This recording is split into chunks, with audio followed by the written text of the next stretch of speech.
Alright everyone, welcome back to not an analysis of the Russian military-industrial complex, but rather a long overdue patron-sponsored nation analysis for Dominions 5.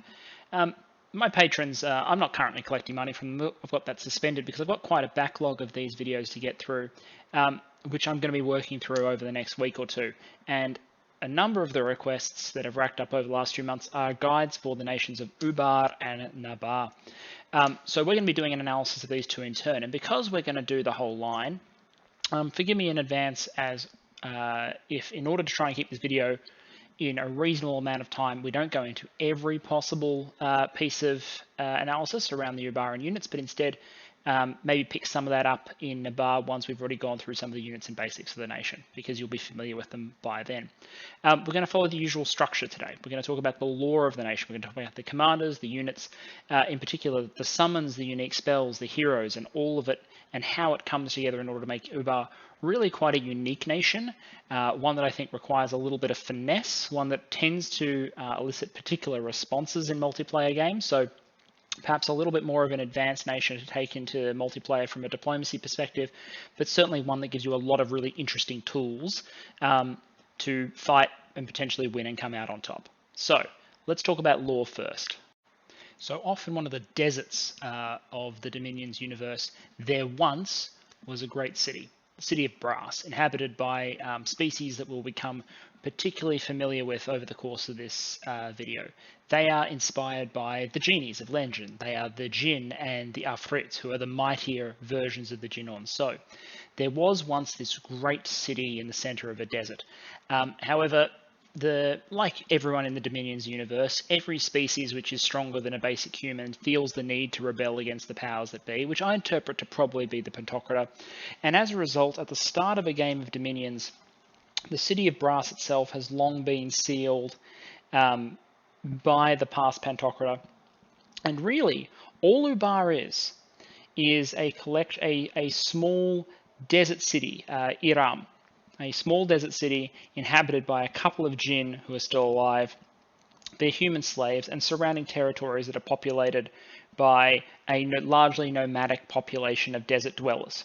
That's what Ubar is at the start of the lore. However, in the context of Dominion's Ascension Wars, the Pantocrator is disappearing. And while it's not made entirely clear in the lore, it certainly seems to me that there may be a correlation between the Pantocrator disappearing and the city of Brass returning into existence, opening up again and transforming the nation.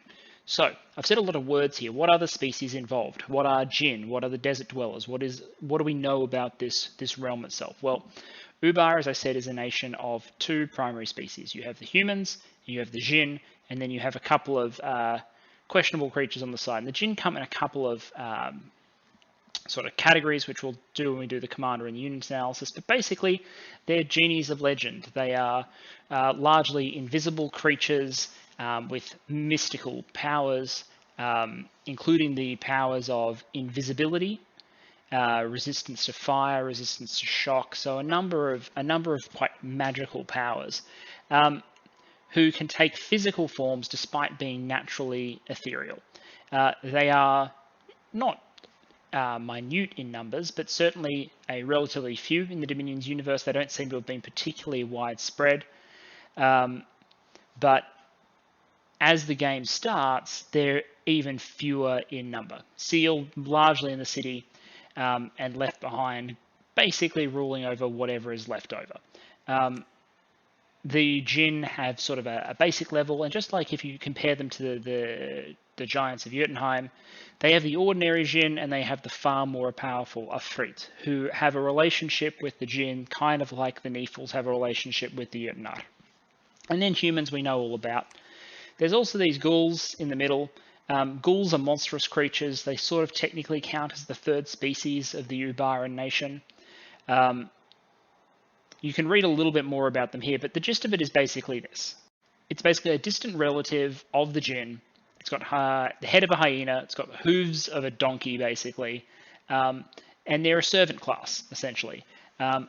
Most of them are now, or at least at the start of the game, are reduced to a status where they basically haunt the deserts and attack random travelers to eat and consume them because they're kind of nice like that. But a few remain as servants in basically the remnants of the city of Brass. So Iram, the area of 1,000 columns, I think is the translation. We'll see it in a moment. But obviously, once things change and the city of Brass comes back, they're in a very different species. So the overall theme is it's a desert realm. It's a locked away city. But unlike Therados, which was dropped to the ocean, bottom of the ocean, this is a case of a city which was locked away and is now being unsealed. The gates of Brass will open, the city will unseal, and the vast numbers of Jinn will flow back into the world. However, don't mistake the fact that you have a realm ruled by Jinn with the idea that these are hugely numerous people that spread across all of Ubar's territory. It's very clear that beyond the boundaries of the city itself, in those wider territories, it's largely already an area which is dominated and ruled by, well, not ruled, but certainly populated and administered by human sheikhs and various humans as well. Now, in the event that absolutely nothing happens, there is no Ascension War. Well, first of all, my question is whether or not the city of Brass gets unsealed in the first place. But either way, the evolution of Ubar is towards Naba, which you see in the Middle Age, which is shorter on the mystical elements and longer on the humans, in keeping with the general evolution that you tend to see in the Dominions universe. The Ifrit in particular, these are creatures of magic. They all have magic power to reflect this in game, but also just as their general lifeblood. There's a theme that often pops up in Dominions, which seems to suggest the more mystical and fantastical a creature, the greater the ambient magic in the world seems to need to be in order to sustain it. And that's certainly alluded to by the time you get to MA Naba. The Ifrit have scattered, the Jinn are fewer in number, and the humans have risen. There is still a lot of Jinn by the time you get to MA Naba, but the Ifrit are much rarer than they are at the moment that they open the city of Brass in the early age. So it's a desert realm with some very obvious desert Middle Eastern themes coming through, which is reflected in not just the nature of the Jinn themselves, but also a lot of the sights that you'll see spawning later in the game. Basic characteristics of the nation. It's a heat scale 3 nation. You can see that right here. In keeping with the desert theme. It's fire, air, earth, little astral, but we'll go through the majors in detail. The key here is Dominion hides province ownership. That is, if the Ubar has the main dominion in a province, whether Ubar owns it or not, it will always show as neutral, which means you better be communicating with your allies or people will accidentally end up in your provinces an awful lot. This can be beneficial, but really it's just a burden on additional communication that comes from having your Dominion hide your flag and not be able to ward people off. I think it's more a curse than a blessing ultimately in terms of the extra work that it gives you, although you can sort of scatter other people's fronts a little bit if you start to spread your dominion into other people's territory, and you can start to get a little bit confusing. The other main mechanic of Ubar that I want to flag up front is you cannot have an awake god. The reason you cannot have an awake god is because the god is in the city of Brass, and the city of Brass, as we've established from the lore, is sealed. A lot changes for Ubar once the city unseals, and that happens when your god wakes up. This means that Ubar is overwhelmingly a nation of dormant gods, because once your god spawns, you get the City of Brass site, which unlocks the Ifrit Sultan, the Shaitan, and gives you an extra fire gem, and you get the Vault of Incense and Marbles, which is 100 gold per turn. That's a pretty good incentive when you come to think about it.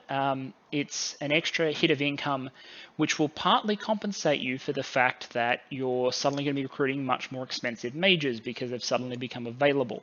The other thing is your fort goes from an ordinary castle with the 1 commander point bonus to a 2 commander point bonus 500 wall integrity force with a pretty good complement of defenses, 40 archers and 40 desert warriors. That's really not bad. So it's quite a strong capital site. So this is what my capital looks like after the god has woken up.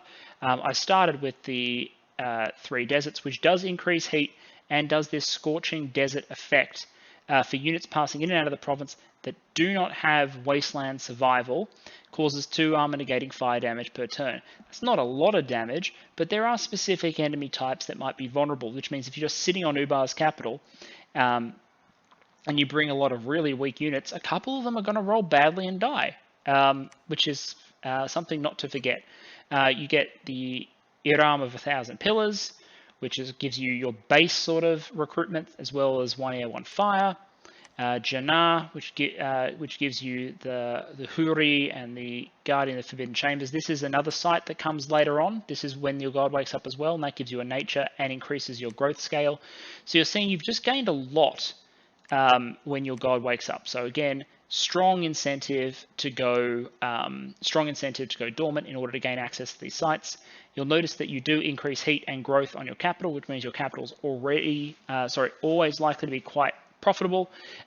This makes this one of the few nations where I might consider going growth 2 rather than growth 3, getting a little bit ahead of myself here, because you might be able to get a growth throne and the impact on your capital is covered by the fact that you got that growth increasing site, which is kind of handy. Also very hard to push down the temperature scales on Ubar's capital because it's got the constant +1 heat and they're going to be heat 3, so puts you in a tough position if you're trying to force them down. Now, I'm going to use the recruit unit screen here in order to talk through the unit set rather than using the nation select screen. That's because a lot of your units, well, not a lot of your units, a number of your units and commanders are not available until your god wakes up and thus don't appear on the nation select screen. So let's talk about the units first, the themes and the individuals, and then we'll talk about the commanders and then how we make something out of this whole, out of this construct that is the Ubaran military. And I like to start with units first because in the opening of a game, the units are in some ways more important than the commanders. They'll affect how well you expand. Are you a 1 expansion party per turn nation, a 1 expansion party every 2 turns nation, what's your rush defense, etc. So you've got a mixture of humans, and there are humans that are city recruit and humans that are foreign recruit and both. The general theme is if you see them wearing relatively light gear, they're probably a foreign or both recruit. And if they're wearing armor, they're probably a city recruit. So the Ubaran Desert Warrior is a really cheap short bow with a decent high attack 17 damage scimitar as its backup. Its weakness is the fact it's got 3 protection. But there's a lot to like here and there's a lot to note. 7 gold, 7 resources, 5 recruitment points makes this a very massable short bow. It is stealthy, which means you can move them around stealthily if you need to. They are pillagers. The undisciplined is a problem. The skirmisher, however, compensates for the fact that they're in a stupid formation. So at 10 magic resistance, 10 morale, everything about this unit is really basic, like the 10s across the board. The weakness, of course, is the 3 protection, but that 17 damage scimitar hits pretty damn hard. The scimitar has a 1 attack bonus, so if units get into close combat with your archers, they can hit surprisingly hard in self-defense. And as you'll note later on, you are a Flaming Arrows nation, so that's a really cheap short bow that you have access to, so big tick there. The Barren Camel Rider is an interesting unit. You see lots of use of these, even by Nabar in the Middle Age, so it's no surprise that you'll be using a fair number of these early on. These are, again, the nomadic Ubaran, so they're free, nomadic people. You look at it first and you're like, geez, it's a bit expensive for what it is, isn't it? You're paying 22 gold and 8 resources and 24 rec points for something that only has 12 hit points, 11 attack, 14 defense, which is not great for a cavalry unit. It's also only got 3 protection, which is actually pretty damn bad. And what you get is that same weapon set that you saw on the Desert Warrior, who costs 7 gold. So you're going 3 times the cost to get the same thing, a scimitar for 17 damage, and this time you've got a composite bow. Did you have a composite bow there? No, a short bow. So congratulations, you gain 2 damage on the bow. You remain stealthy, you remain a pillager, etc. Like none of this changes. What you're paying for here is a couple of things in terms of the difference. The first is the higher defense score. The second is the fact that you start with the little birdie, and the little birdie starts combat as well as being completely free and respawning every combat.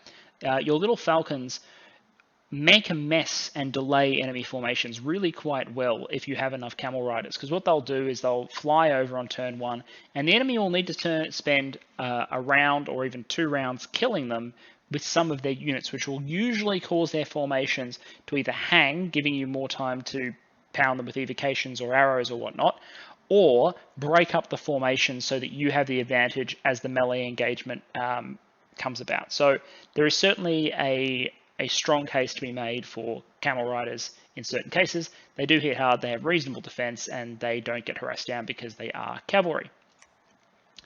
Then we've got the city dwellers. So the city dwellers, these guys here cannot be recruited outside the cities, and they are slaves. So here we are with a 10 gold, 10 resources, 7 recruitment point short bow archer. This guy's got a dagger instead of a short bow, and he looks like he's got really weak morale. Like most Ubaran units, though, he does have wasteland survival. And you look at this and compare him to the desert warrior, and you're like, isn't he just worse in a lot of ways? But the answer is not really. He's inferior in certain respects, but superior in others. His attack skill and defense skill are trash, and his melee weapon is trash. But, controversial opinion here. If I hire an archer, I'm hiring the archer to shoot arrows. I'm not hiring the archer to stab people, usually. And this guy is much more survivable in the face of enemy arrow fire or battlefield wipes or a whole bunch of other things, because the difference between 3 protection and 10 protection is all the difference in the world. Also, even though he's 3 gold more expensive to recruit, he's only paying the upkeep of a 5 gold unit. So if he's going to be around for a while, the Ubaran archer actually has a purpose for existence. So I'm not really down. I won't really get super negative about the Ubaran archer. I think they definitely have a place. 10 gold is relatively, it's moderate for a short bow. It's pretty standard infantry prices.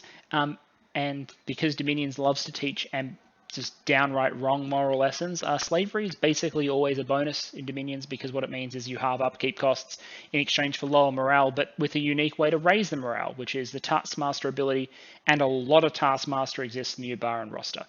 Moving on to the Ubaran Soldier. So the Ubaran Soldier actually has ordinary infantry skills. In fact, is even slightly better than in defense than normal by virtue of the shield that they've got. This is a spear and javelin infantryman. Again, compatible with flaming arrows because of those javelins. There are 2 of them, so you're going to get 2 shots on the way into close combat. 10 protection is respectable. Look, it's a pretty it's a cheap, mediocre slave infantry unit, and you know what? That's okay. It can be what it is. The Brazen Guard is a very un-Ubaran infantry unit in a way. We've increased the cost in gold to 14. We've increased the resource cost to 18. And we've bought a few more attack skill points, a few more defense skill points, and we've gone up to protection 12. We're still a slave, but morale 11, which means you're going to have really good morale when you're using these for bodyguards. In the lore, these are the bodyguards for the tuber, who we'll see later. They're there as bodyguards, but I probably wouldn't use these guys as mainliners. I think they're a bit too expensive relative to what they do to be expensive for mainliners. I would probably back 3 ordinary Ubaran soldiers for most combat applications over 2 Brazen Guardsmen. But, it depends. That answer will change depending on the threat profile that you're facing. There are times where having 17 damage is going to be more useful than having 2 javelins and then a stabby spear. But a lot of times these javelins are going to be really useful, because a lot of the times those javelins are going to be on fire. And then 2 more units before the city opens. The Ghoul, this is capital only. So the Gull is a really interesting unit. And the commander unit versions are even more interesting. And it's our first introduction to some of the gameplay implications of the Jinn chassis, which is these traits that most Jinn share. Although the Gull actually has more of them than normal. So maybe we'll do the Jinn Warrior first, then come up to the Gull and make it special. This is a Jinn Warrior. And he has the traits that are associated with most Jinn. Let's go through them. They have a minor degree of shock resistance, an awful lot of fire resistance, and a little bit of cold susceptibility. So, dropping cold spells on these guys, even though they have a fair amount of protection, can hurt. And that goes for all Jinn. If they're not protected from the cold spells will murder them. Frozen Heart, striking a Jinn, is going to go click Control Alt Delete basically. They are magic beans. And then they've got a series of layered defenses, which basically boils down to if you're trying to kill Jinn by hitting them with melee weapons and you don't have the right counters, you're going to have a bad time. Those are in order. They are ethereal, so 75% of hits are not hits. They do have glamour, which means they come with mirror image, which means if you hit the mirror image, you're out of luck. You have unseen. Unseen units are invisible until wounded, and then when wounded, they manifest in visible form. Notably, you don't have your glamour on until you're wounded. Now, when in combat, there's two sort of plays here. When you're not in combat, invisibility is like a super form of sneaking. Patrolling units need to have spirit sight in order to effectively patrol out unseen units, which makes it super shitty to try and find these guys. Because they are obviously, as glamour unseen units, very stealthy. In combat, it means that melee attackers suffer a -10 debuff to their attack skill unless they have spirit sight. So think about this. If you've got attack skill 10 and you're coming up against this guy and you're trying to stab him with the spear, you actually have attack skill 0, which means good freaking luck. The takeaway, however, is that in that stage, anything that doesn't care about melee attack doesn't care about unseen. It's not an extra layer against arrows, it's not an extra layer against magic. Which means that you've got these compounding defenses that work very well against conventional melee attacks, but don't work particularly well against, say, AoE magic. And we'll get to what that means for these guys a little bit later on. Iron vulnerability. This means if a weapon is made of iron, it adds 3 to its damage after resolving its attack, because these guys are thematically vulnerable to iron. This is easy to forget about, and 3 is a significant damage buff. But in the early age, more than the middle age, not all weapons are made of iron. There's an awful lot of bronze, like a huge amount of bronze. If you're a lay, there's a lot of stone, there's coral, there's a lot of weapons out there that aren't iron in the early age. There's also not much salt because this is a magical item. So vulnerability to salt is a trait that all Jinn share. So Enchanted Salt is it's a low-level earth item. So if you're fighting people with any level of earth, expect them to be able to put Enchanted Salt together. It gives them an AoE 1 attack that will never miss, and it just messes up Jinn in a number of ways. It destroys their unseen, it destroys their glamour, it causes damage, it usually causes a stun. It's not going to cause like lethal amounts of damage, but what it will do is stun lock the shit out of you and take away all your defenses, which kind of sucks. It's also, I'm pretty sure, magical and thus doesn't care about ethereal. The fact that you're only half in existence doesn't matter when someone throws salt in your face. Spirit Sight, which is great. These units come with Spirit Sight. They're great darkness fighters. Magic Power 1. If you've looked at Lemuria, you know what Magic Power is like. Basically, this means in Magic 3, these units are really good. And in Drain 3, they really suck. And then finally, Storm Immunity, which means you're flying all the time. Makes sense. They're not actually using wings to fly. They're using magic. So it's a high mobility, well, it's a moderate mobility for a flying unit, but it's high mobility for a regular unit. It's flying, so its terrain movement costs are relatively low. It's got Storm Immunity, which means you can put Storm up all the time. You can backstab people, which is pretty fun. And then you have this range of defenses, which range from the very strong, like your fire resistant 25 and your layered anti-melee defenses, to particular and unique vulnerabilities, like the vulnerability to salt and the extra iron damage.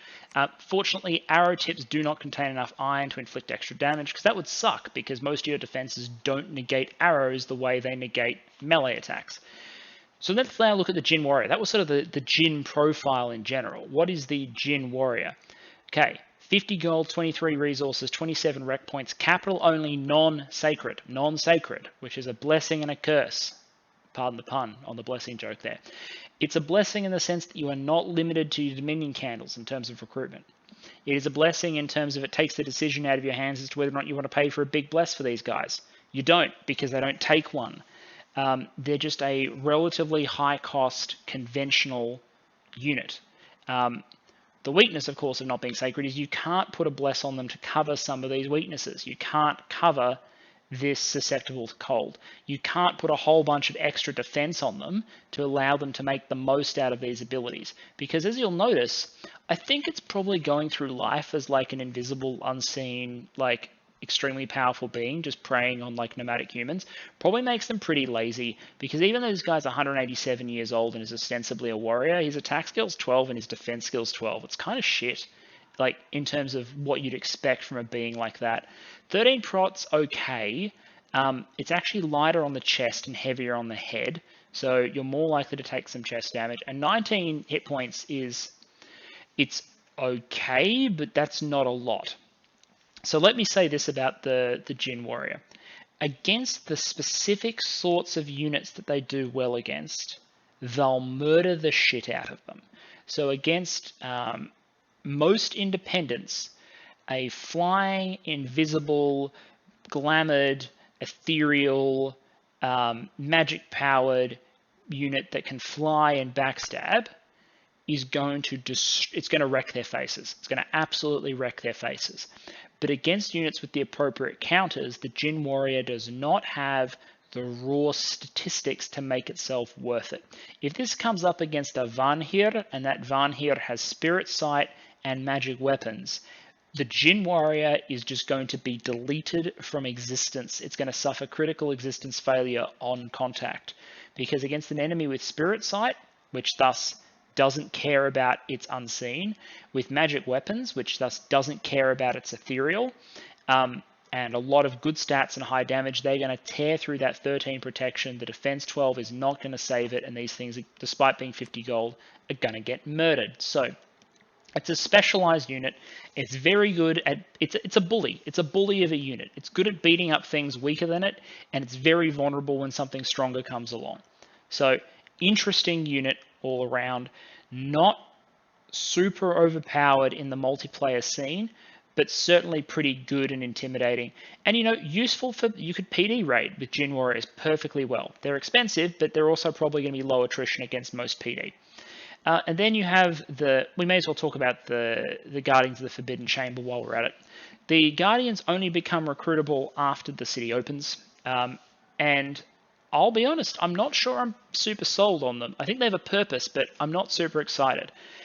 This is basically a better Jinn Warrior. You've got one more attack. You've got a reasonable amount more defense. The protection is still the same it's actually a little bit lower on the chest, and they don't wear a hat for reasons I do not understand. They do not wear a hat. Don't like it. Especially not when I'm paying 31 resources for something. Anyway, it's gained a few hit points, but it's had a massive cost increase. A 50% increase in the gold cost, which is what I really care about. In exchange for a few bits of improvements in the statistics, the gain of the Bodyguard trait, and the switch of a weapon for this thing, the Enchanted Scimitar. Now, the Enchanted Scimitar is a good sword. It has two traits about it that are important. The first is that it does give an attack boost, so it is a better unit on the attack than you would expect. So at home, in your own territory, these things might have 19 defense and 18 defense, which is a reasonable stat line for a unit, but a unit that costs 75.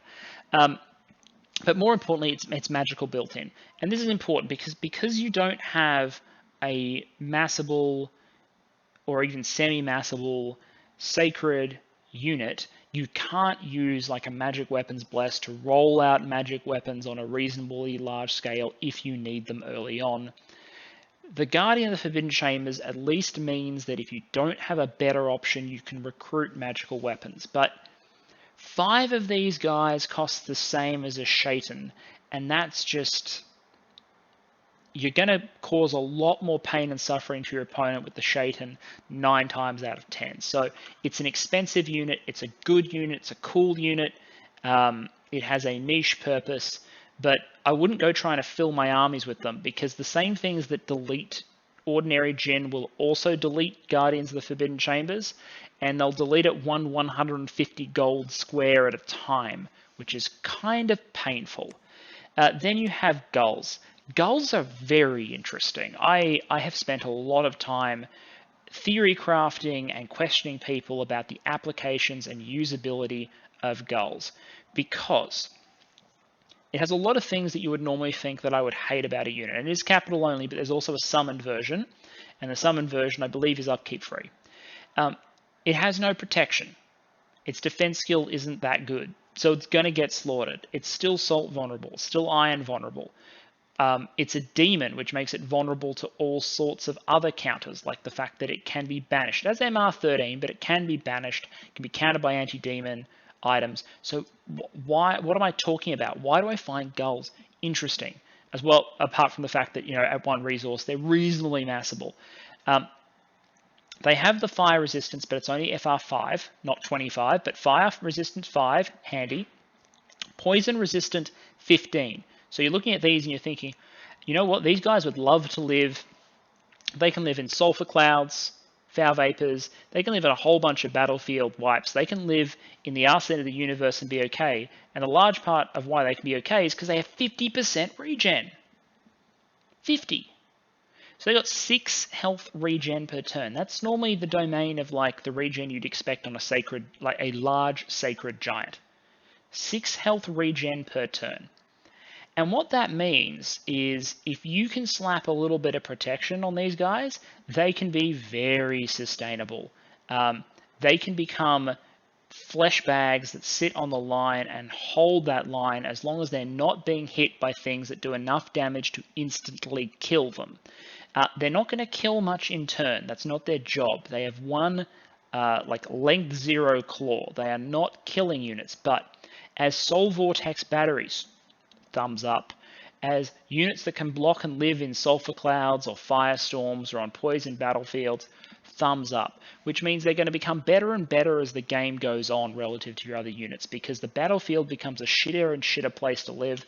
There's more poison gases and battlefield wipes floating around the place. There's more buffs on your side that you can use to cover the obvious weaknesses. The big thing that stands out immediately is that protection value. You can fix that protection value. And once you can fix that protection value, they're much, much more survivable again. So the Gull is an interesting unit. And then there's a cool but not particularly useful unit, the Ifrit Warrior. So the Ifrit, these are the originals. These are the originals. At the center of the brass citadel, there's, I believe, the smokeless flame, which is a fire that burns without giving off any smoke.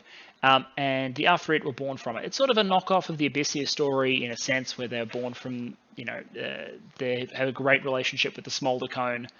But, there we are. This is the Ifrit. They're pretty badass. They're old, they're strong, they're powerful, and they're dickheads. That comes through a lot in the lore.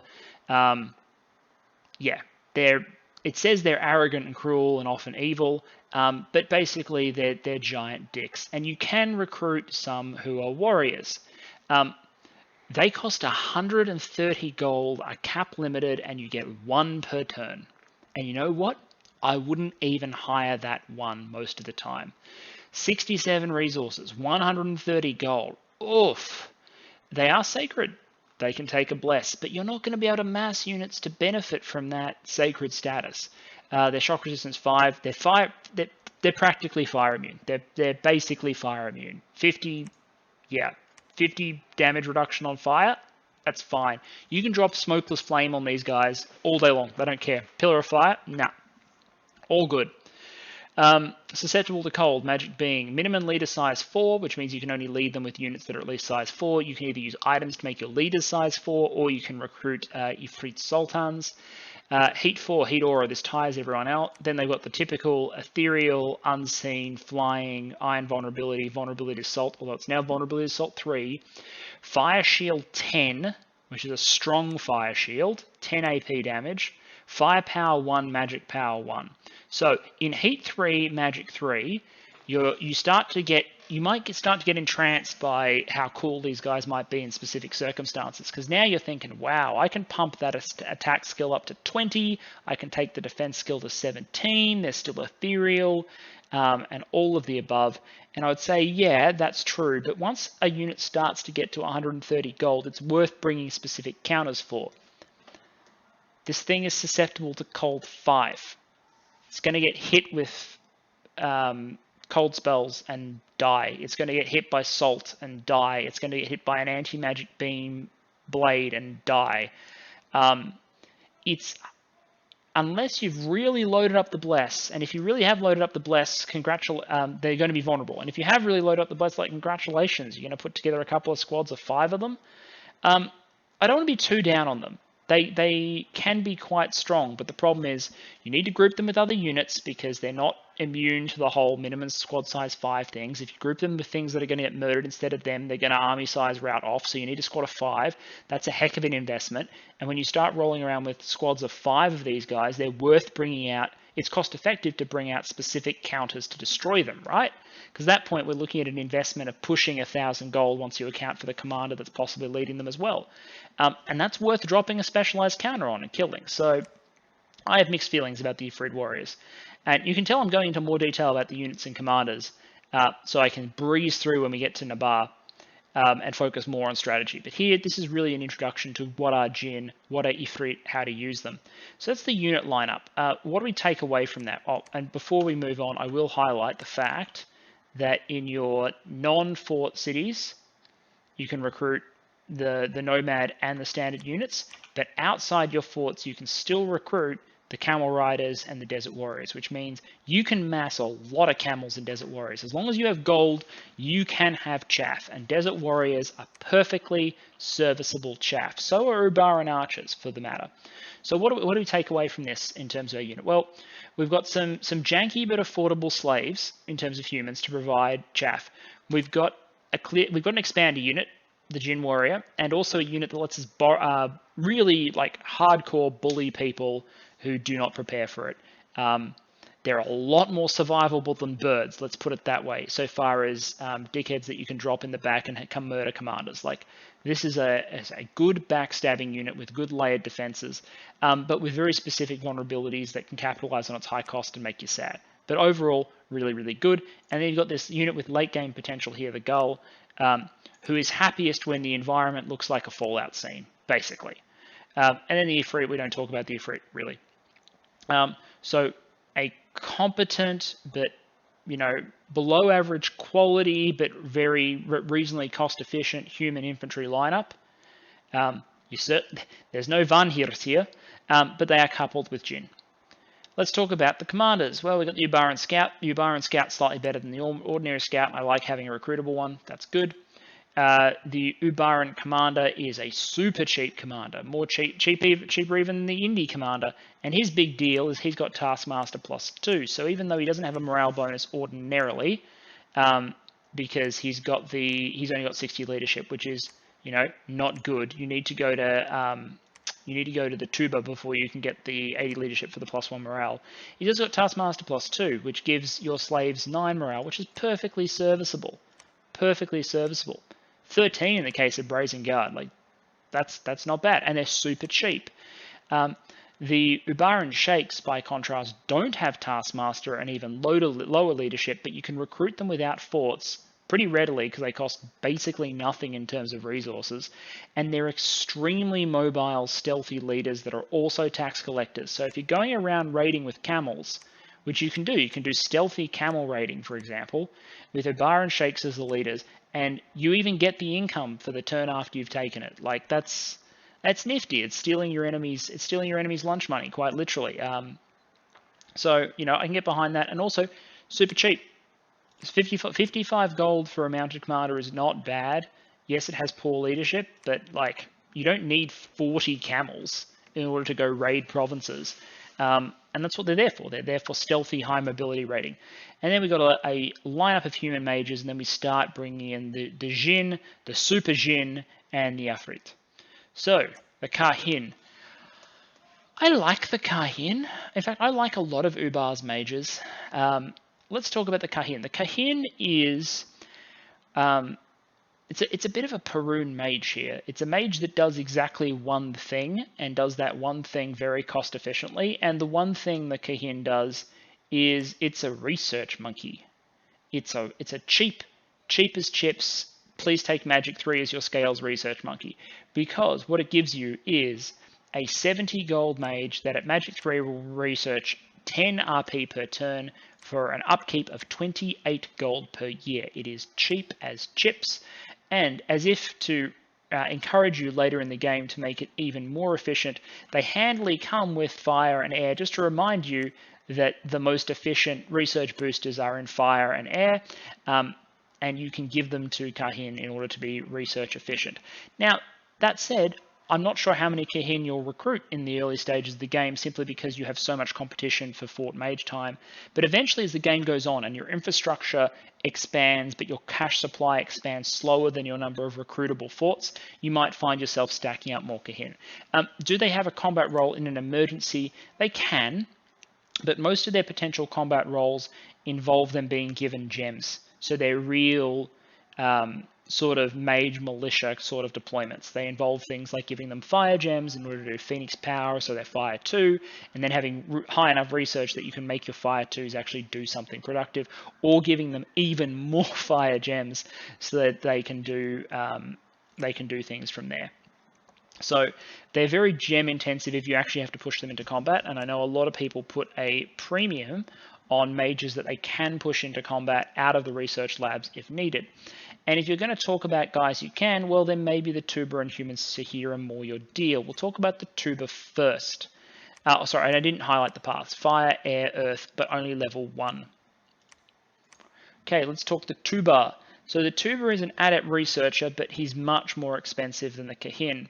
We're paying 195 gold now. We're still sacred, so we're only paying 78 gold a year, so reasonably affordable. So that'll be research 16 RP per turn in Magic 3. And I think you should have some magic as Ubar in most of your builds. Your fire by default, you can get fire, earth, air as usual, so the same random paths, but you start with 1 base fire and you start with 1 level of priest. So you can hit F2, and F2 opens up a lot of combat potential if you need it later on. They're also reasonably good leaders, and they're good taskmasters, which means they actually push slave troops. So if there's one in your city and you mass some slave troops to hold up the walls and then you're stormed, your slave troops will actually go into battle with, wow, more than that, 12 morale, because they'll be in their home province, +1, and they'll have +3, so they'll be 8, 9, 10, 11, 12, which is not bad for slave troops on the defense. They also might get Kahin. These are little invisible guardian spirits that are sort of similar to the ones Caleb gets, but we'll have a look at them later when we look at the mod inspector. The Tuber's main drawback is expense. It's expense relative to this guy, the Human Sahir. So the Human Sahir, here you're paying not quite half the cost. You're paying 115 instead of 195. The difference is you're not halving it for being sacred, but that also means you don't need to build a temple to start recruitment.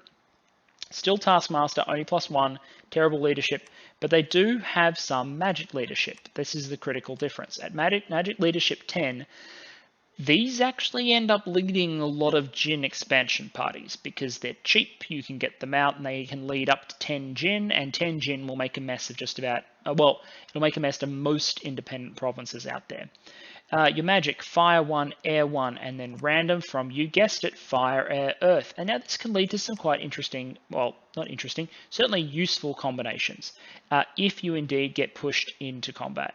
F2 is useful in combat. A2 is useful in combat. The E1, okay, maybe they're on research duty or whatnot. It's not as useful.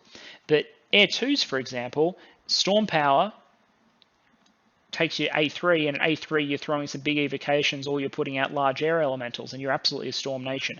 F2 means Phoenix Power, Fire 3, and at Fire 3 you can throw some decent evocations, or you can do large elementals. This is a cost-effective battle mage, provided you're willing to support it with gems and a couple of mages to boost it. So it's not as cost-efficient a researcher as some of the others. It doesn't have efficient researcher, doesn't have sacred to cut down its upkeep, but this will be researching at a reasonable clip. The creation cost is relatively low, and it's got a reasonable combat ability as well, which means Human Sahirs you're probably going to recruit in reasonable amounts, just because you want that utility. You want to be able to roll them out in combat, and as well as just have them researching. But from a cost perspective in a long game, the Kahin is the more cost-effective researcher. The Tuba is probably even over the long run a more efficient researcher than a human Sahir for certain values of magic or drain scales. Okay, enough about the humans. You're here for the Jinn. Okay, so a lot of these are only available after the City of Brass opens. You have 2 before it does. The Jinn Sahir. Okay, let's talk about the Jinn Sahir, because the main characteristic of all these Jinn commanders you're going to encounter is they're bloody expensive. Okay, and let me just check one thing quickly. Yep, I'm pretty sure that all of these Jinn, all of these Jinn are cap only. So all of these guys here are competing for the same recruitment slots. And keep that in mind as I evaluate them, because the usefulness of some of these leaders is heavily weighted against the fact that they are directly competing with all the others. The Jinn Sahir, okay, 260 gold, 1 resource, but who cares? Only 17 hit points, pretty bad combat stats, only 1 protection. He goes around bare chest, showing his pecs to the world. What do you get for your money? We get the standard Jinn package, shock resistant 5, fire resistant, ethereal, invisible, whatever, unseen. He has obfuscate. So this obfuscate means that if he is leading units, up to 10 of them will be hidden. So he reduces perceived army size. Now, considering that he himself is already glamoured and a lot of your infantry troops are stealthy, I'm not sure. Obfuscate seems cool, but it's also not a strong enough value. He's not a good enough leader for that to really matter most of the time, I would think. He's got all the usual vulnerabilities. He's got Taskmaster 1, so what? Magic Power 1, so what? He's pretty damn weak in terms of his attack and defense. Although in Magic 3, 14-14 is like okay. Why are you here? You're here for the magic, so it's F2, A2 with a boost, so you can have F3 or A3 base, and you can maybe pick up E1 as well. That might seem handy, and there are a lot of combat applications for that Jinn Sahir, but you'll see the magic lineup elsewhere competes with that pretty heavily. The Jinn Emir is a leader who doesn't go bare pecked and breaks out the Enchanted Scimitar in exchange for basically severely nerfing his for becoming sacred and severely nerfing his magic. So he's got the same base magic, but it goes down to 1-1 instead of 2-2. But in exchange, he becomes Priest 1 and wears some damn body armor.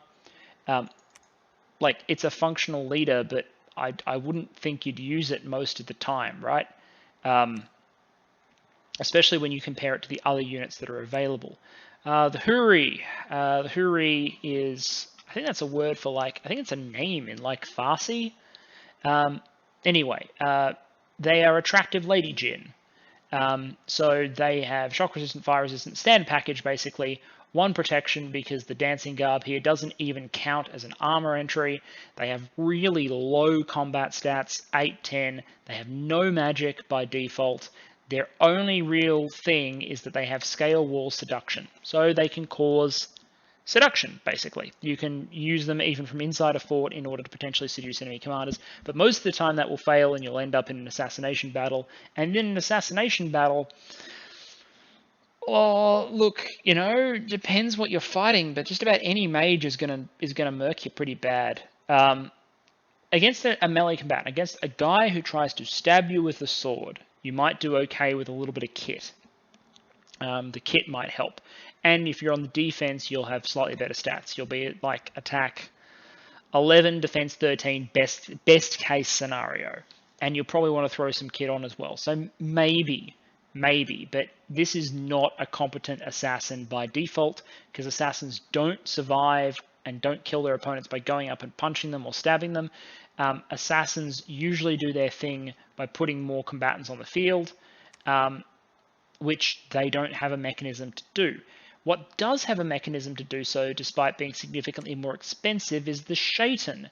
Now, there's back and forth, I think, in the Dominions community over the Shaitan. And I don't know where most communities have settled overall. There are people who think the Shaitan is the best thing since sliced bread. There are people who think it is overrated. And I lean more towards it's pretty damn cool, the pretty damn cool school of thought. with a reminder that, yes, this thing does cost 340 gold, so keep that in mind. So what is a Shaitan? Well, Shaitan is giving you basically so many things that you asked for, basically everything except for not being capital only and not being bloody expensive. So it's an F2 A2 mage with a fire, air, earth, and blood random. Almost all of those are useful. Fire 3, I've already talked about, is very useful. Air 3 is very useful. Air 3 can be Air 4 under Storm, which is pretty damn cool. Earth 1 is actually useful for a Shaitan because it's likely to get into combat in, say, assassination battles, and Earth 1 gives it the ability to significantly buff its protection. You give it some armor, you give it some armor and have it turn its skin into iron, and sure, that takes away its 5 shock resistance, but it is shock resistance, so it doesn't become shock vulnerable, and suddenly it's super tanky, like mega tanky, like really, really tanky. So that earth can be useful. And then as blood 1, they're your only normally recruitable, like 4 goals from your capital, potential blood hunters. So they can get a small trickle of blood coming in if you need to. They're just extremely expensive for what they do in that respect. But what they do is, one, they can be really good battle mages, but you'll notice that, you know, there are other options out there. Yeah, you can get some stuff going with the Sahir. So you can get up to fire 2 there, for example. You can't go up to 3, but, you know, the humans are much more efficient. You can get them everywhere. The Jinn Sahir was significantly more cost effective and had the same basic magic path except no blood. So what on earth makes the Shaitan special? And what makes the Shaitan special is, as well as being a spy, which means you stick one of these on the enemy capital, you can see their graphs because you're also a mage. So you can manipulate the diplomacy of the game by giving everyone's graphs away. And no, the enemy will not find him easily because he's unseen, which means unless they took spirit sight on their patrollers, ordinary patrol chaff won't find him. So fantastic spy and corruptor. Corruptor is a type similar to a seduction,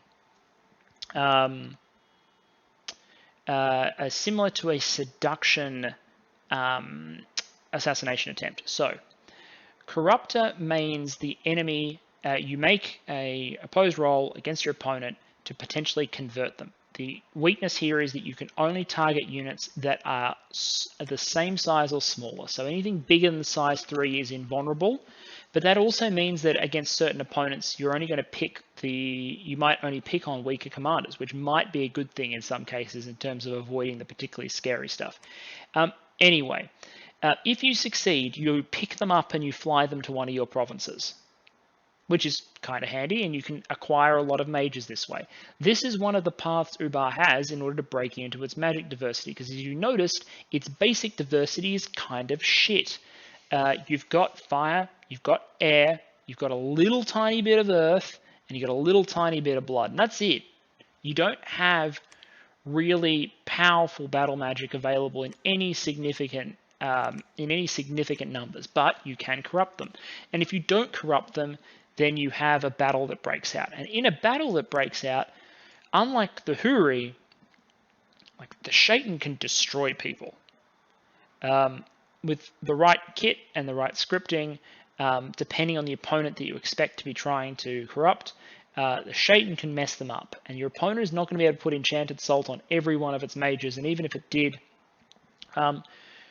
Shaitan is fully capable of going power, summon, elemental. Like, it's entirely capable of doing that. There's a whole bunch of things Shaitan can do in order to be very, very, very, very, very effective assassins. So, expensive, they have high upkeep. You need to be getting this 272 gold value per year. You need to be not losing them. You need to be aware they're going to be a drain on your economy running them.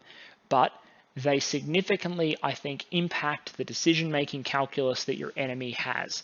Not only are they going to guarantee that you have their graphs and their information before the battle commences, they're also your pathway to magic diversity, and people just really hate fighting nations with really good mage assassins, and that's exactly what this is.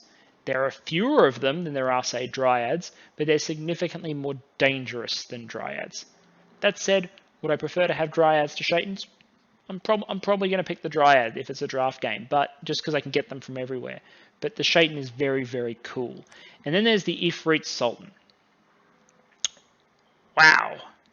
570 gold for the big boy. Now, the big boy has firepower 1 and magic power 1. So cool. You can go attack 21, defense 20, and unseen and all that sort of stuff. You have an Enchanted Scimitar. You hit for 28 base. You're going to have sky high, like 24, 25 attack in certain scenarios. You are sacred. You can take a bless. But Jesus Christ, that's expensive. And just as vulnerable to all of the Jinn stuff as before. You're a magic being. So if someone rolls up on you with Spirit Sight and a Moonblade, good night, sweet prince. And you have no protection base, which is a problem. The good thing about the Ifrit Sultan is that you have enough defense that you're probably not going to get as easily just killed by a counter thug. But you still have like susceptible to cold that you're probably not investing your bless points in fixing. So you're still going to get Frozen Heartspan, for example. Like, there's a lot of things that can be done to kill Ifrit Sultans cost efficiently relative to what they are. But they are kind of cool. F4, A2, E1, randoms. Air, Earth, Astral, 100%. Then tiny chance of Fire, Air, Earth, Astral. So the thing that you won't hit is the 2.5% chance of being a Fire 5. And just laughing. But Fire 4 is still a very high level of fire, and that's still practically Fire 5.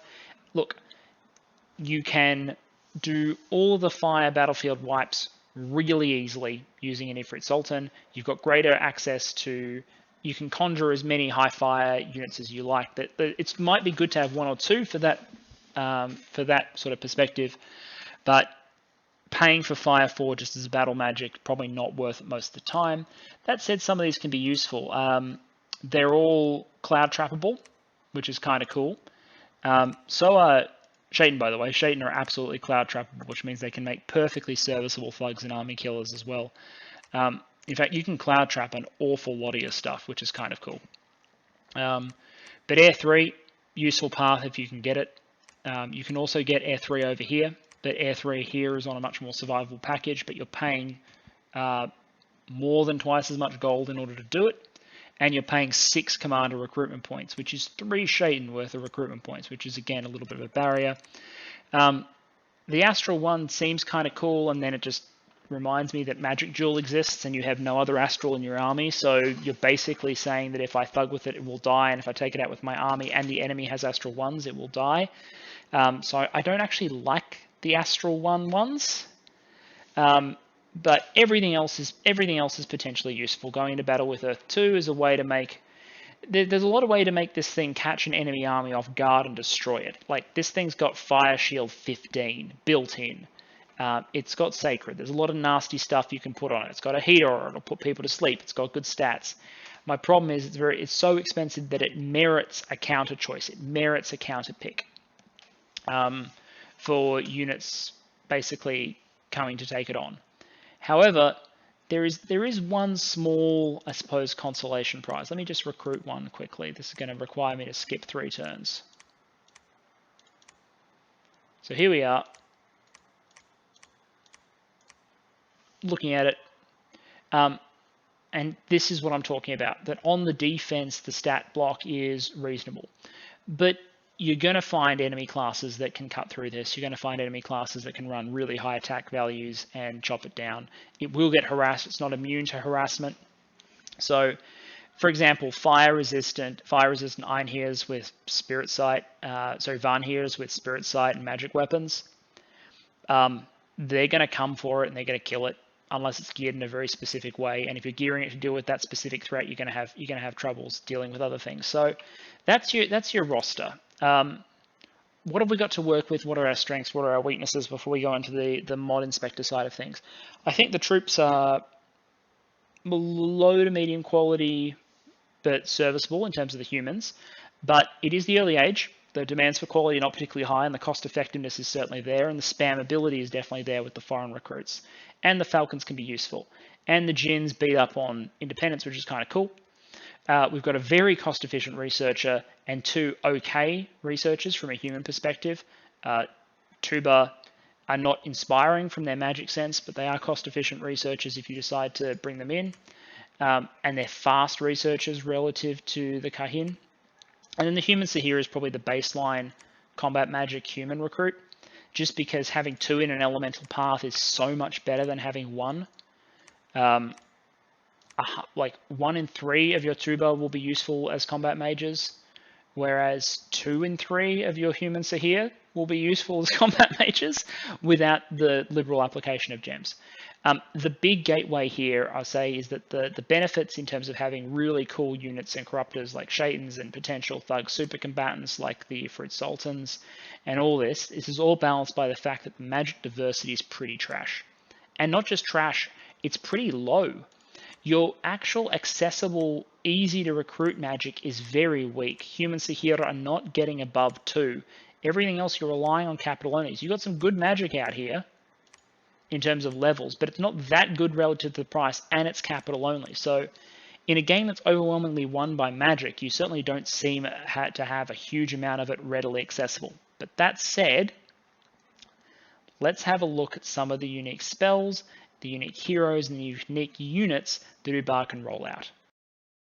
Okay, so here we are looking at Ubar's available national spells. Some of these are shared with other nations, and some of them are at least semi-unique, shared only with Nabar.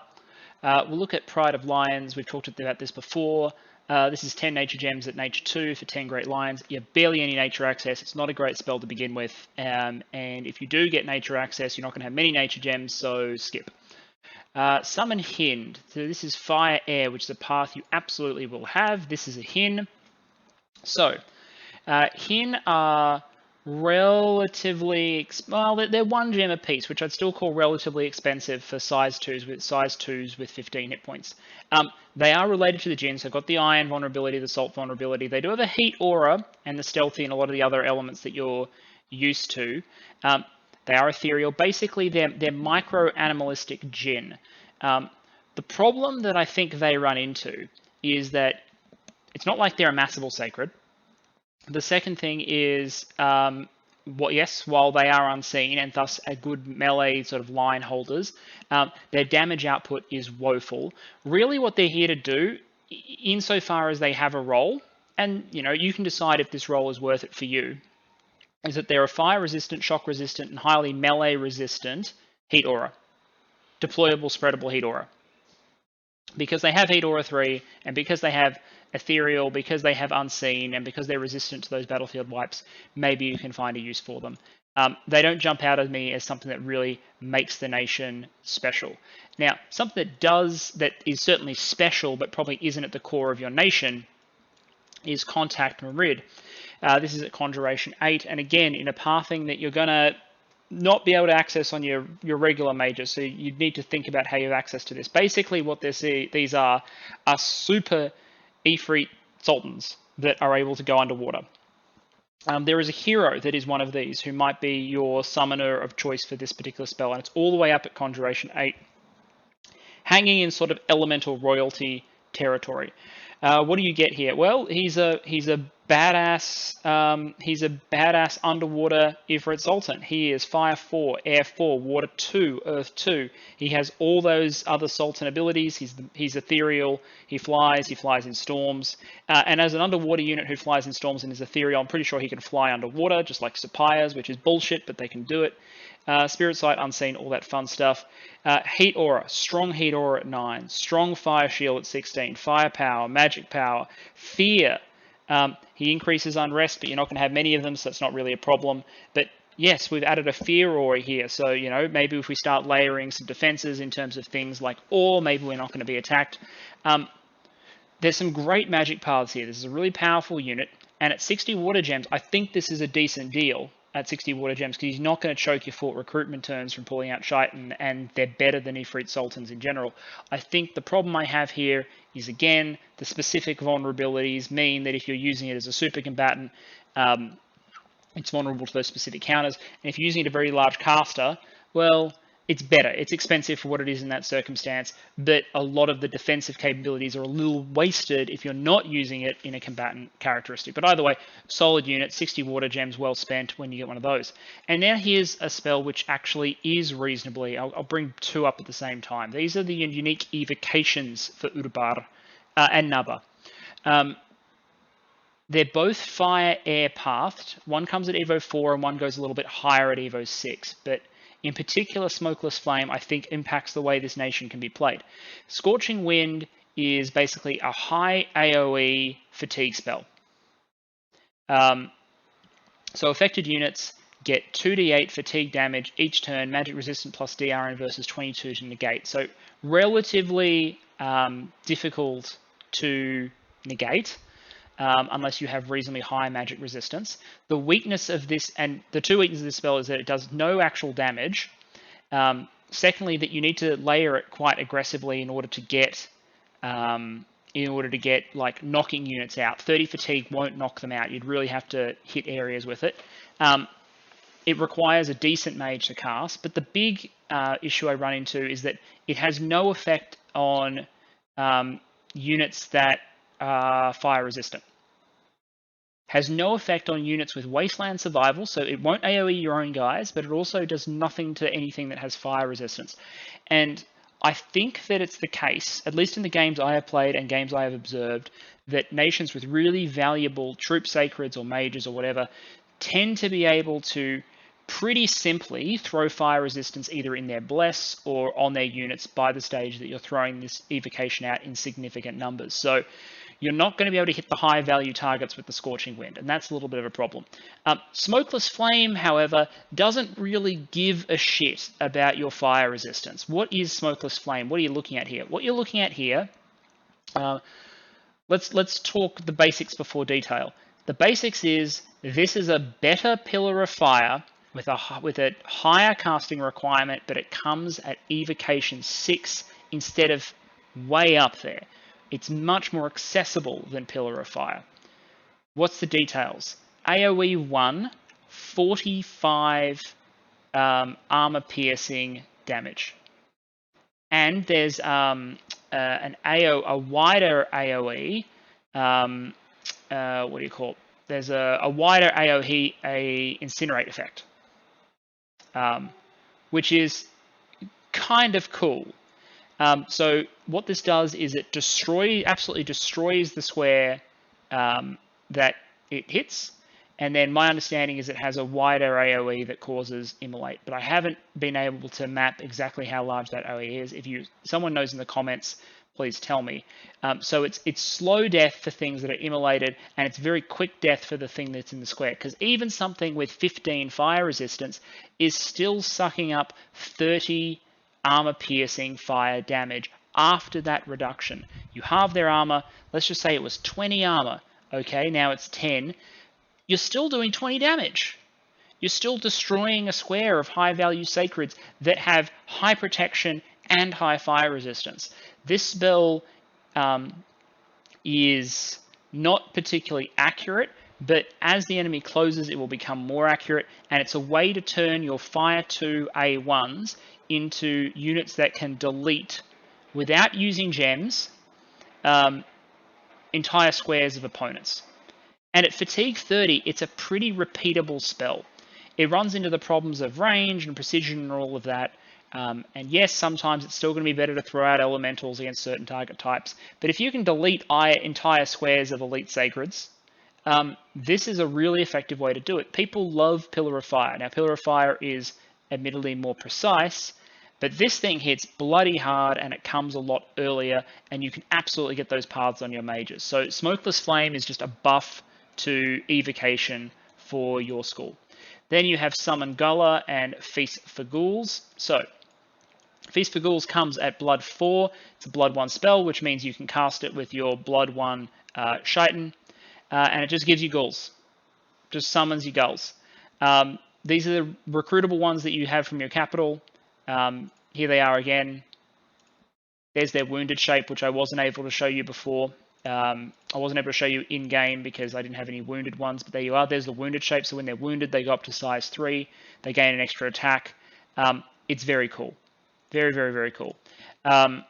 They don't gain much in the way of protection, but it makes them even more survivable than before because they maintain that magical 50% regeneration. Anyway, for 21 blood slaves, you get 5 plus 1 for every 2 additional levels of blood that you're able to bring to the spell, which is not great scaling and not a tremendous saving on the cost either. That's reasonably expensive compared to some of the other things you can buy, but it is a way to mass produce Ghouls if you have blood slaves coming out of your ears.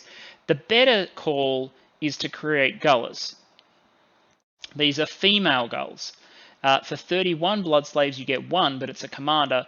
And what it is, here you are, in its natural and its wounded shape, is it's a, let's get this right, assassin, demon, blood 1, death 1, which is really nice. And it has those built-in resist fire, resist poison, regeneration. So here you are. Now you've got a death mage, not a very good death mage, but a sabbathable death mage. And you've got a blood mage, and it's relatively affordable at 31 blood slaves. And because Summon Guller is a blood 1 spell, Gullers can make more Gullers. So there is a built-in Van Neumann machine kind of setup. There is an exponential growth system built in to Ubar. It's a little harder to access by default, but if you get it, and you get it at blood 5, you gain access to relatively good blood searchers because they're blood 1, blood searcher 1. So with a rod, these are blood hunter 3. Not bad for 31 slaves that are capable of creating more blood searchers, namely themselves, and then sabbathing with other blood mages, while also being, and here's the kicker, really good turbo communion slaves. Like 50% base regen. That's not bad. That's not bad at all. Especially since in the wounded shape, they've got even more hit points. So these things can easily rock 60% regen if you're wiring in, say, a little bit of nature and you're doing some personal regen. 60% regen is not bad. These things are really good batteries, and they're pretty cheap. They're much cheaper than, say, a Scrati. Scrati are much more expensive when it comes as in gold terms, at least.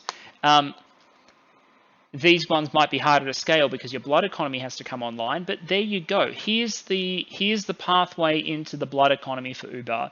And by having a blood economy, well, you've got a late game, right? But this is where your slaves come from if you really want to use your astral random Ifrits. Here is where your death magic comes from, in your combat death magic rather, comes from. Here's where your combat blood magic comes from. Great spell. Summon Guller is a great spell. It's important. Blood 5 is a bit of a journey. It's not a huge journey, but it's a bit of a journey. But the sooner you get this online, it's a real eco spell. It sets the timer on your blood economy, which might let you compete with some of the other blood nations out there. Certainly you can't compete with nations that can pump out blood hunters from their forts for cheap. But you can run a respectable blood economy as Ubar based around the Guller. Then there's the bin. Okay, summon bin. This is Conjuration 6. I don't really like the bin. It's another summon magical creature. So again, we're paying 1 gem per. This thing's got all the usual Jinn traits. It's got 2 attacks. The problem here is the protection's really low and the stats are not amazing, and it doesn't have magic power in order to keep it going. And by the time you're rolling out Conjuration 6 summons, the roll of things that are really resistant to melee damage is probably dropping off. Like these things are evocation vulnerable, for example. Ethereal and Unseen is a great combo. I love it. It makes people who are trying to hit you with ordinary weapons and no spirit sight really sad. But it falls off as there become more and more tools that are capable of just outright ignoring them. So bin, I think, could be kind of cool if they came earlier. Then there's the Silat. So Silat, also bin requires that water path. So just it's also difficult. You're not going to have a huge water income. You're not going to have a huge number of water paths. Silat, you are going to have the paths for. This is also at Conjuration 6. 21 air gems buys you this. This is the Silat. So basically what you're looking at here is a really mobile, human-sized air mage, basically. It's still a Jinn, so it has salt vulnerability, iron vulnerability. It is a seducer, which is kind of cool, so you can use them as assassins, and they can cloud trap and do all sorts of cool stuff. Very functional as an assassin. They're capable of summoning more of themselves. I don't think it's bad. It's overshadowed a little bit by the Shaitan, in that Shaitan are stronger assassins. You'll start recruiting them earlier. They come out of your capital for gold, but you might eventually have a couple of Silat. You might be wanting to use your air gems for other things, but if you don't, you can do worse than grabbing a few extra seducer assassins. Not bad. They might need a little bit of kit, but they've got the magic in order to mess people up. They can even do big air elementals if need be. So those are unique spells. Let's go over and talk a little bit about your heroes. We'll have worthy heroes off first. So there are 3. And you'll see instantly, there are some good heroes here. The first is the Mother Gull. She's got a turn limit arrival. I know she does. 15. 15 is her turn limit arrival. She's a super Guller. She's the super Guller. In particular, she's a Death 2, Blood 3 Guller. And you know what that means? You know what that means, everybody? You know what that means. There you go. I'll just leave that there. She's absolutely capable with a little bit of work of breaking you into vampires later in the game if you want to go there. She can make Gullers. She's cool. She's got Blood 3, Death 2. She's your highest access in some of those spells. She's a useful hero. She's Blood Searcher +1, so she searches as a Blood 4. You give her a rod, she's a Blood 5 Searcher, so she's really going to turbocharge. She can hunt a province by herself pretty effectively, and pretty efficiently too. She's not going to burn the province down the way assailing it with a whole bunch of Blood 1s is going to. Which is kind of cool.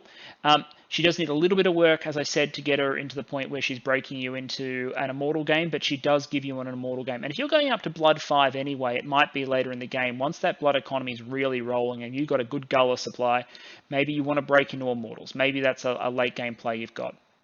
Then there's the Black King. The Black King is a Super Marid who you do not pay for because he's a hero. This is great. Unfortunately, he's got a 30 turn arrival limit on him. That's probably a good thing. I think 30 is a bit brutal, but if this guy didn't have a turn arrival limit and popped on like turn 4, then I think some people are going to be in trouble because he is a super combatant and he is a super caster all in one. He is Fire 4, Air 4, Water 2, Earth 2, Blood 2. So he can Sabbath in order to do just about anything you want. He can get you Elemental Fire royalty, Elemental Air royalty. He can do all sorts of boosters in that space. He's some of your better access to water magic. He's got Earth 2, but he doesn't have boots, so that doesn't really matter, but it does mean he can buff himself if he decides to super combatant. He still has the usual problem of salt vulnerability and all that sort of stuff. But he is brutal. Resist Fire 42, Resist Shock 12, Heat Aura 9, Fire Shield 16. We've seen that before. Firepower, Magic Power.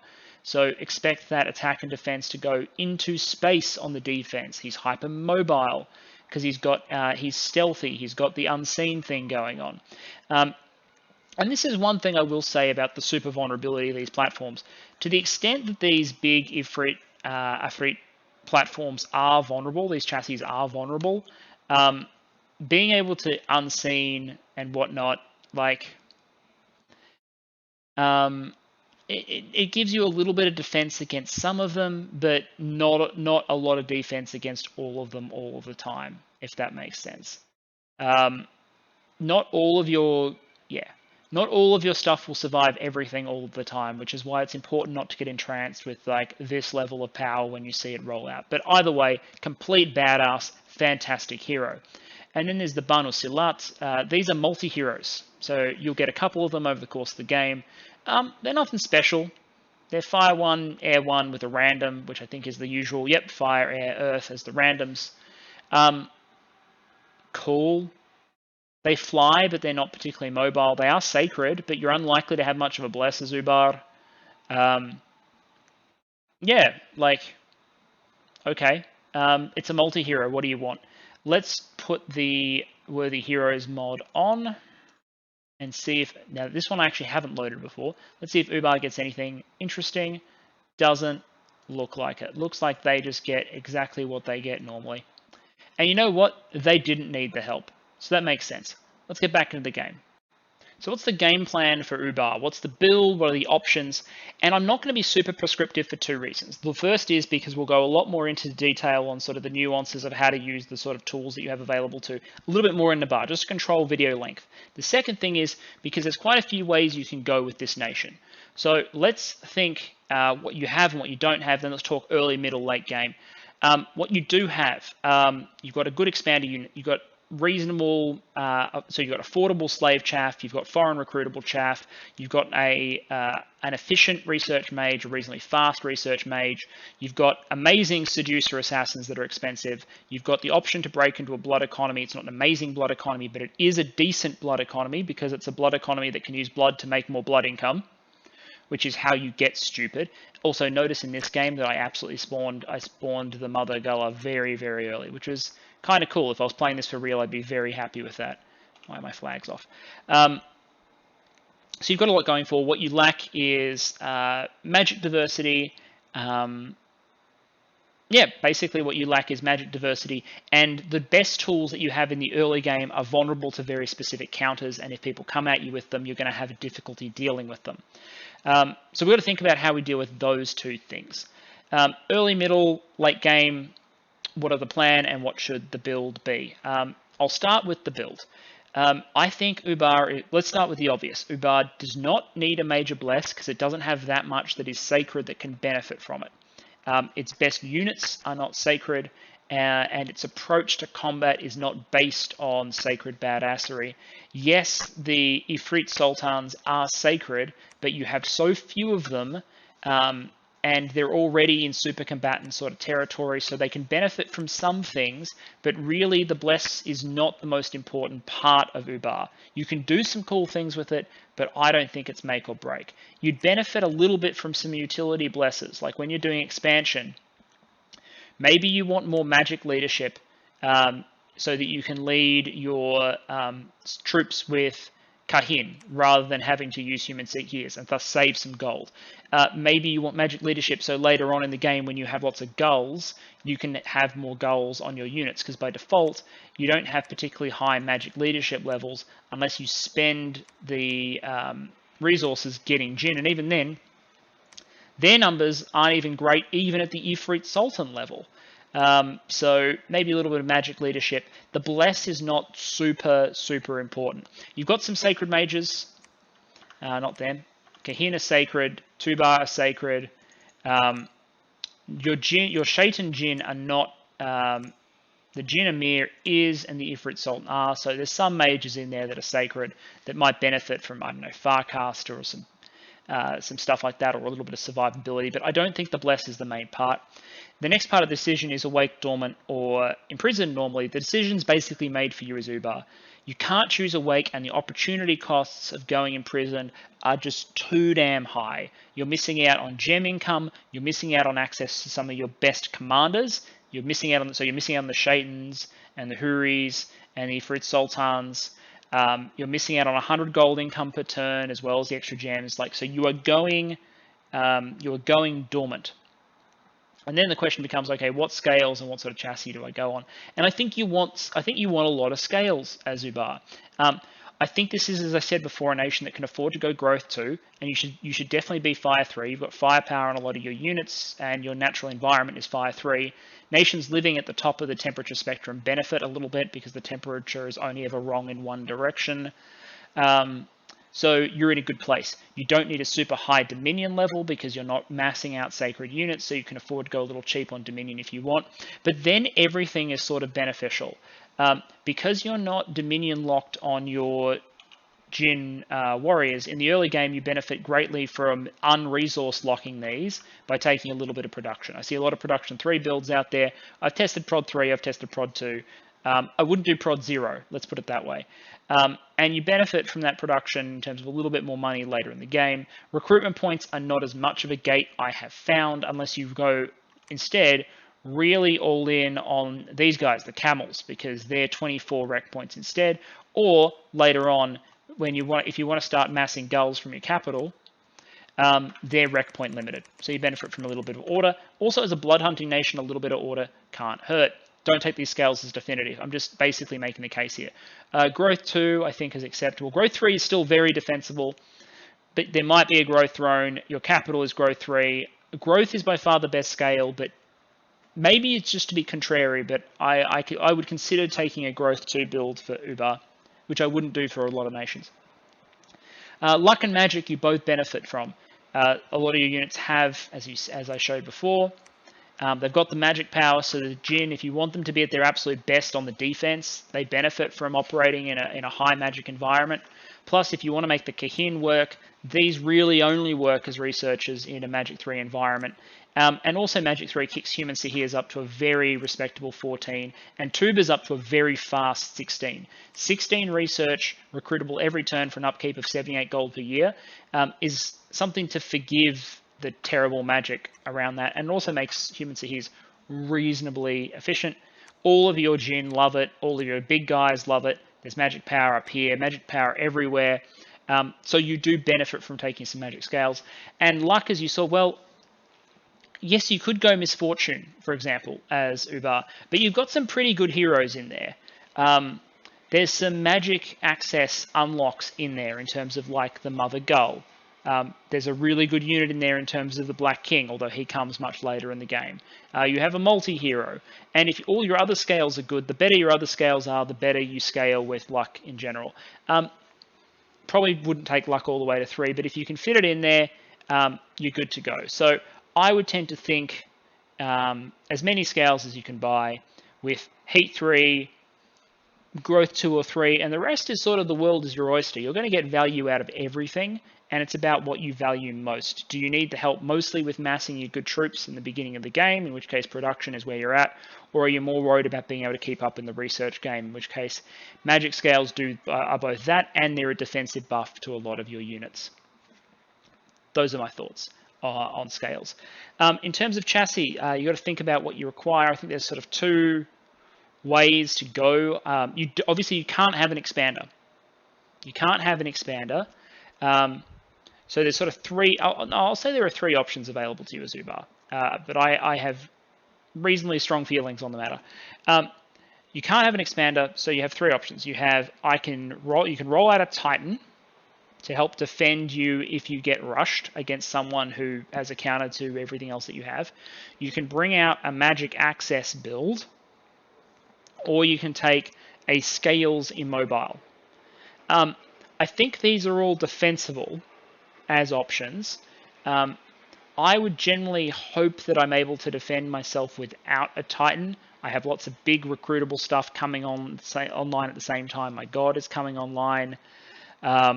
Yes, those things have specific counters, but so too do a lot of very large Titans. I'm not lacking for big Cloud Trapeze stuff that I can drop on people. Magic access is super defensible. The alternative is you're relying on stealing your opponent's mages. You're relying on your corruptors and your seducers doing the job as an alternative. The scales option is always just going to be it's always going to provide a regular reward. You know what you're going to get out of it. You know that you're going to have 15% more stuff and that you're going to have 20 or 30% more research at certain stages of the game. You know you're going to have more income relative to your blood searching. Like, I would favor generally as Ubar scales, except for the dynamic that I'm about to mention. In fact, no, I'd favor scales in spite of the dynamic that I'm about to mention. The dynamic is this. The Jinn warrior's strengths and the strengths of the Afrits and the Jinn in general are so brutal but so specific.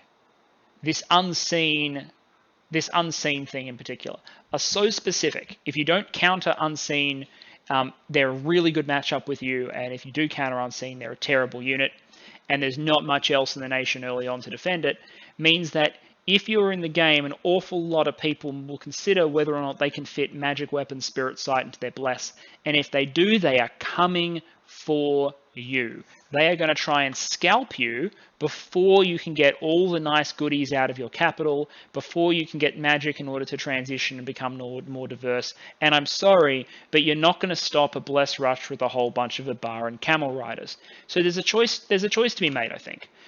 Do you think your diplomacy and your use of the tools available to you mean that you can get by defending yourself and thus benefit from the economic boost? Or do you need a break glass in case of emergency, oh shit button in order to throw people off? And that can be like a mono drop sort of build with a teleporting immobile that's really hard to kill, plus one that can hold your capital, that sort of thing. Or can you get away with, or do you need like a Titan, a mobile size 6 that can come in with some gear and whatnot? Although, you know, its ability to disrupt at turn 12, questionable. I think Ubar's greatest multiplayer challenge is that response, that risk of a deliberate pick response from your opponents. If your opponents pick Spirit Sight magic weapons and they decide to come murder you, you're in a difficult position because you can't. If you've been expanding with Jinn Warriors, which you're probably doing, and we'll talk briefly about tactics there in a moment with the early game. If you've been leveraging Jinn Warrior for expansion, suddenly you can't at the point where they're coming at you with Spirit Sight magic weapons. So at that point, you really need to transition into a raiding game, an asymmetric response, being annoying as possible, trying to drag the war out in order to get them to back off, or to buy time until you can start deploying some really cool counters, like getting Shaitan in there to mess their commanders up real bad. Plus, your capital becomes much more defensible. You'll get your defender, your pretender god, if you can hold them off until the turn 12, 13 sort of period. So what's your early game? What's your middle game? What's your late game? Your early game is the most obvious part. You've got sort of two expansion paths that sort of work. You can go sort of Camel Ridery expansion, or you can go Jinn Warriors. I tend to favor Jinn Warriors against most threat types. The one bit of advice I'll give with Jinn Warriors is don't get super overconfident with them. It's easy to get entranced, but minus 10 opponent attack isn't minus infinite opponent attack. You can indeed get hit, and when you are hit, you can indeed be killed. So classic examples of this is if you send too few Jinn Warriors, they get fully surrounded by something that has a lot of damage and attack value. They get harassed down. Someone gets a lucky hit. When someone gets a lucky hit, they pop unseen, and you might get beaten down. So expansion parties, some provinces 5 is enough. Some provinces you want to deploy 7, 8. Some really hard provinces, I even combine 2 expansion parties. I threw like 12 or 12 to 14 Jinn at certain targets, which is the equivalent of deploying 7 elephants. Like, it's a pretty heavy investment. But if you deploy enough, you'll have very little attrition. If you deploy too few, you'll lose the entire party. But they're probably your preferred method for early expansion. You can lead them with human Sahirs. That's a pretty affordable expansion party. And once you've cleared a little bit of your cap circle, you can probably get 1 expansion party per turn. You start as a 1 expansion party per 2 turns nation, but you quickly become a 1 expand party per turn nation, which is kind of cool. And then the world basically becomes your oyster in a sense once you move into the mid game, because you've basically got to pick a research option in order to deal with the immediate threats that you're likely to deal with. Ubar has a lot of directions it can go. It benefits from Evo, not just from Scorching Wind and particular Smokeless Flame at 6, but you can make good work out of sulfur spells. You can make good work because you got units that can live in that stuff perfectly fine.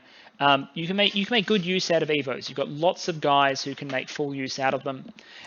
You benefit from construction. Getting a little bit of early construction is going to let you deploy thugs and super combatants in the period before your opponents get a lot of the counters online. So if you're facing someone who isn't going to readily be able to adapt to that problem, going construction is one option there. Enchantment is an option. There's some early options down this path if you want to go down there in order to make your army a lot more deadly. The obvious one I'm thinking is Flaming Arrows. You can get to F4, especially if you get Phoenix Power. Who's the best option in order to do that? Fire 2 Human Sahirs can get there. Jinn Sahirs can easily get there. You've got options in order to get to Flaming Arrows. You've got a whole bunch of short bows and javelins, which against a lot of foe types. The sort of enemies that will mulch your Jinn often won't do very well to huge quantities of Flaming Arrow spam. At which point your Jinn can become sort of a supporting backstabby element, the one that you roll out every time the enemy forgets he needs to protect his rear against airdropping super dangerous troll units. So there's a lot of early reach options. I know Lucid's a big fan of evocation for Ubar, and I get it. You can get at Evo 5, you've got lots of access to Orb Lightning. Some of your guys can get access to Falling Fires. Evo 6, obviously, Smokeless Flame. Smokeless Flame is Troll. It's great. At that point, you're getting into Wrathful Skies sort of territory. You get Storm up, you throw Wrathful Skies up there. If you're resistant to it, you're far more resistant to Firestorm at 7, but at this point, we're all the way up here at 7, so that's more of a late game option. My point is you've got a lot of ways you can go. You're limited a little bit by your magical access, but there's still stuff you can do in each of those paths I mentioned. So Evo, Construction, Enchantment, all good. Thaum, not really as much. Like, Thaum doesn't sing to me with Ubar. Conjuration is there, Blood is there. Blood's an interesting one. Timing your Blood push is interesting because obviously it's a great economic reward for reaching this point. If you hit Blood 5, that's the point in the game where your Blood economy really starts, because that's where you can start using Gull as your Blood Hunter. So your Blood economy starts when you hit B5, which is not nothing in terms of a research path. It has to be traded off against the fact that Enchantment 5 is further than you need for Flaming Arrows. It's beyond that point. It's moving on the way towards 6 at that point. Conjuration 5, you've already got a bunch of spells, and you're sitting on the precipice of being able to get your uniques in case you really want them. I don't favor Conjuration as much for Ubar, by the way. So there's some competition there. The question is how greedy. It's the greed pick. Pick Blood 5 when you're ready for some greed, because it's also going to unlock, as well as unlocking your Blood economy, it also sets the timer on things like your turbo comms, because those are based around the Gull. And then eventually it's a late game option if you decide to start accessing the Blood Immortals. Like it's a great late game option, but it is greedy. You have Fire 1 everywhere. So Const 6 unlocks your Lightless Lanterns, which sends your research into the stratosphere. So what I'm saying, basically, rambling while doing so, is Ubar's got a lot of really good greed options it wants. It wants to greed Construction 6. It wants to greed Blood 5. But in order to fight, it probably needs Evo and Ench, mostly. So your military will indeed start to transition as the game goes on. The human slave infantry are probably going to hang around for a long time. They're cheap. You can get a lot of them. You need someone to break forts. But as you start to throw more sulfur hazes, firestorms, smokeless flames, and all sorts of stuff like that, and there's more and more case to be breaking the Gulls out as troops, line infantry, as blockers with their regen and some sort of layered protection buffs. Difficult to get, but you can get to the point where you're able to throw defense buffs on them. In the really late game, for example, you would be able to get Fog Warriors, is something that you would be able to do. With your turbo comms, you could do some stuff with some Ifrit Sultans. With the mages, you're able to seduce and put into those comms, you're able to do some stuff later on. But your human warriors will still be around. The Jinn will probably become less important as time goes on, just because they become more vulnerable. But their mere continued existence as flying ethereal backstabbers will always affect your opponent's formations and scripts and unit requirements. So keeping a small population around matters. You're probably going to consider transitioning into a blood economy at some point, or at least as a secondary blood economy. and you're a really good raider and guerrilla fighter. That's the point. While you may have these centerpiece armies that feature like turbo comms or big casters, or these major Ifrit Sultans with armies around them, and lots of battlefield wipes potentially as well, coupled with powerful point kill evocations like Smokeless Flame, which is a nice combo. You can throw Orb Lightning, Smokeless Flame, and torch the entire battlefield, and people have to be shock resistant, very fire resistant. Like it's a good way to make the battlefield hell. You've also got your stealthy assassin corruptors seducers everywhere, breaking up opposing formations. In your territory, you have large bonuses on the defense because you've got the Heat 3 for the firepower, you've got the Magic 3 for the magic power. All this makes even the confusion of not having your province markers identified. There's every reason to think that you're favored on the defense. So if I was to chart the gameplay for Ubar, it's use diplomacy and your stubborn resistance in order to survive the early game, preferably avoiding a conflict. Your early game battle is either an opportunistic vulture or a war against someone who didn't bring the specific counters necessary. And later on, as you start to snowball your number of assassins and mages, you can become a really trolly combination of having small raiding parties taking everyone's provinces. You've got airdropping guys that can go in on targets that don't have specific counters. Bearing in mind that you might get counter dropped if you're not careful. So using things like Shaitan as airdroppers might be better than your Ifrit Sultans in some cases, because they can then stealth out of a situation in order to avoid being counter dropped. I love the Shaitan. They're expensive, I know. Then you're going to eventually need to be able to get that sort of Doomball army rolling along. That means having a supporting blood economy, I think. I think you need to have the supporting blood eco work in it, slowly expanding your diversity through the use of seductions and opening up late game options as you go. You've definitely got the research base necessary to do it. You've got tools necessary to survive.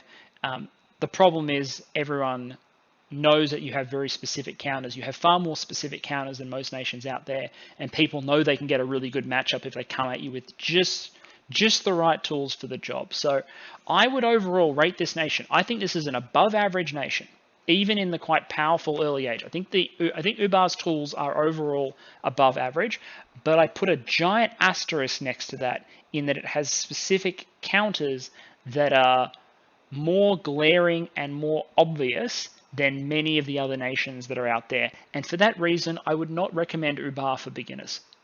I think it requires some diplomatic nous. I think it requires continuous adaptation in terms of how you're structuring your forces and how you're responding to the game state around you. I don't think it's as simple as all that. Plus, blood economies are generally hard for noobs to administer. So I reckon this is a nation you'll probably leave until you've got a couple of games under your belt. We'll talk about it a little bit more in detail in the Ubar video.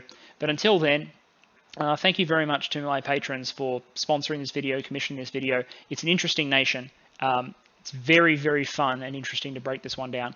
I hope to eventually get a chance to play it in a game rather than just commentate on people playing it in games eventually. I'll be back soon with the commission video on Ubar to expand on that as I work through my Patreon backlog. Feel free to join the Patreon, but understand at the moment that I'm not billing anyone. Everything's on pause as I clear that backlog, as I said. Thank you all for watching, and I'll see you all again soon.